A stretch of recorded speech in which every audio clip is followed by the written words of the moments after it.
Hello' বন্ধু, current আছামলৈ স্বাগতম। আজি আপোনালোকক ক'ব বিচাৰিছোঁ, সাঁচি গছত মাল নধৰিলে কি কৰিব। হয় বন্ধু, ঠিকেই শুনিছে, সাঁচি গছত মাল নধৰিলে কি কৰিব। এজোপা আপুনি দেখি আছে সাঁচি গছ, এইবিলাক দেখিছেনে? আপুনি সাঁচি গছ যেতিয়া ৰুব, আপুনি ঢাপে ঢাপে ৰুৱক। এয়া চাওক, ঢাপৰ কিনাৰে কিনাৰে আপুনি এনেকৈ সাঁচি গছ ৰুৱক। একদম আপুনি ঢাপৰ কিনাৰে কিনাৰে ৰুৱক।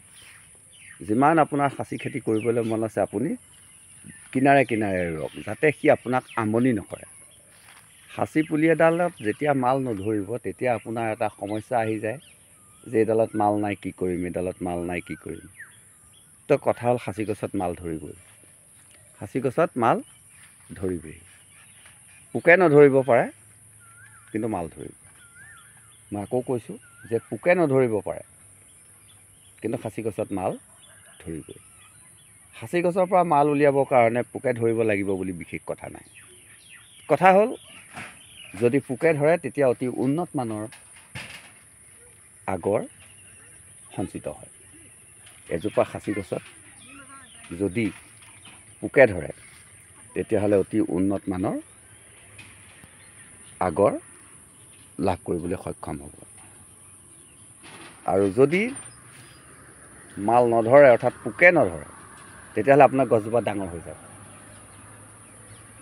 কথাটো আপুনি অকণমান গুৰুত্ব দিয়ক, যে সাঁচি গছজোপাত যদি পোকে নধৰে, তেতিয়া আপোনাৰ সাঁচি গছজোপা ডাঙৰ হৈ যাব, 5 ফুট 6 ফুট ইমান গোলাই হৈ যাব। আৰু যদি আপোনাৰ সাঁচি গছজোপাত মাল ধৰে, তেতিয়াহ'লে আপোনাৰ সাঁচি গছজোপা কিন্তু সৰু হৈ থাকিব, মানে সি ডাঙৰ হ'ব নোৱাৰে।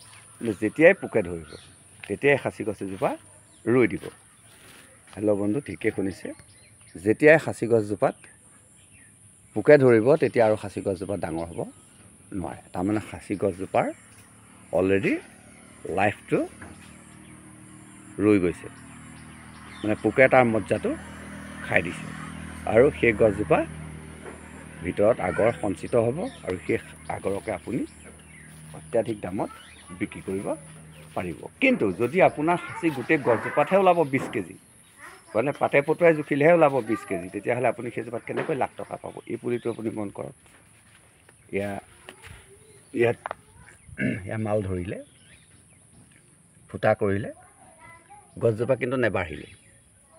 গছজোপা গোলাইটো হৈছে 6 ইঞ্চি, আৰু তাক থকা সৰকাকৈ পোকে ইয়াক খাই দিয়ে। এইজোপা গছত আপুনি বহুত টকা নাপাব নহয়। গতিকে আপুনি যদি বহুত টকা পাবলৈ হয়, প্ৰথম আপোনাৰ গছজোপা ডাঙৰ হ'ব লাগিব। এইজোপা চাওক, এই যে গছজোপা, এই গছজোপা বিক্ৰী কৰা হ'ল, এইটো মূঢ়াটো আপুনি দেখিছে। এই গছজোপা যিমান টকাত বিক্ৰী কৰা হ'ল, তাৰ দাঁতিত যিটো পোখা ওলাইছে, এই পোখা যিটো ওলাইছে, সেই পোখাটো কিন্তু তাৰ দুগুণ দামত বিক্ৰী কৰিব পৰা হ'ব। এনেকৈ ইয়াৰ শিপাবিলাক সম্প্ৰসাৰণ হৈ আছে। যে কি নহওক, এই গছডাল বিকিব নালাগিছিলে, কাৰণ এই গছডাল 10,000 টকাত বিক্ৰী কৰা হ'ল, কিন্তু এই গছডাল বিক্ৰী কৰিব নালাগিছিল, কাৰণ এই গছডাল আৰু 2 বছৰ থৈ দিয়া হ'লে হয়তো লাখ টকাই হ'লহেঁতেন। কিন্তু আমি ৰুব নোৱাৰোঁ, ধৈৰ্য ধৰিব নোৱাৰোঁ, সেইকাৰণে আমি পটাপট গছবিলাক বিক্ৰী কৰি দিওঁ। আৰু ফলত কি হৈছে, আমি খুব কম দাম পাওঁ। এই সাঁচি পুলিবিলাক ঢাপে ঢাপে ৰোৱা আছে। এইকাৰণে কৈছোঁ যে যদি ঢাপে ঢাপে আপুনি ৰুই থয়, আপোনাৰ সাঁচি গছডাল 5 ফুট হওক 6 ফুট হওক, আপোনাৰ কোনো আপত্তি নাই। সি ঢাপত গজি আছে, ই আপোনাক একো অসুবিধা নকৰে। এই গছডাল যেনিবা 10 ফুট গোলাই হৈ গ'ল, আপোনাক একো আমনি নকৰে, কাৰণ ইয়াক ঢাপত ৰুইছে। গতিকে ই এটা দীৰ্ঘম্যাদী খেতি। এইকণ জেগা এনেই পৰি আছে, ইয়াতো আপোনাৰ 3টা পুলি ধৰে।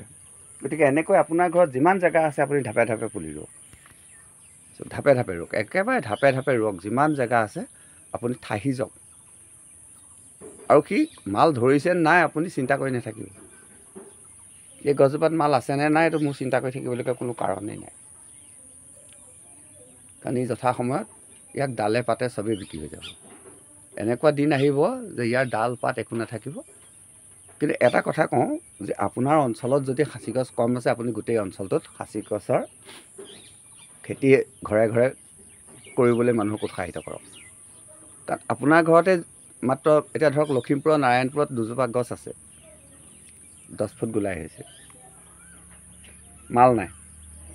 এতিয়া সেইকেইজোপাত যদি এতিয়া কেনেবাকৈ মাল ধৰিবলৈ হয়, কেই লাখ পাব ঠিক নাই, এজোপা গছতে কেই লাখ পাব ঠিক নাই। কিয় হোৱা নাই? যে অঞ্চলত আৰু নাই, মাত্ৰ দুজোপা গছ আছে। সেই দুজোপা গছ খাবলৈ পোক যাব ক'ৰ পৰা, বা সেই দুজোপা গছকে কিনিবলৈ বেপাৰী যাব ক'ৰ পৰা? গতিকে ডাঙৰ হৈ গৈ আছে। তাৰ পৰা আপুনি গুটি সংগ্ৰহ কৰক, গুটি সংগ্ৰহ কৰি পুলি পচাওক, পুলি পচাই গাঁৱৰ মানুহৰ মাজত বিলি কৰি দিয়ক, সজাগতা আনক। তাৰপৰা দেখিব যে আপোনাৰ নাৰায়ণপুৰৰ নিচিনা ভাল মালৰ গছ নাইকিয়া হৈ যাব। তাতেহে চবতকৈ ভাল মাল হৈছে বুলি মানুহে ক'বলৈ যাব। হেল্ল' বন্ধু, বহুত দীঘলীয়া নকৰোঁ, আজি ভিডিঅ'টো ইমানতে সমাপ্ত কৰিছোঁ। আপুনি শেষলৈকে চোৱাৰ কাৰণে আপোনাক ধন্যবাদ জনাই আজিলৈ আহোঁ।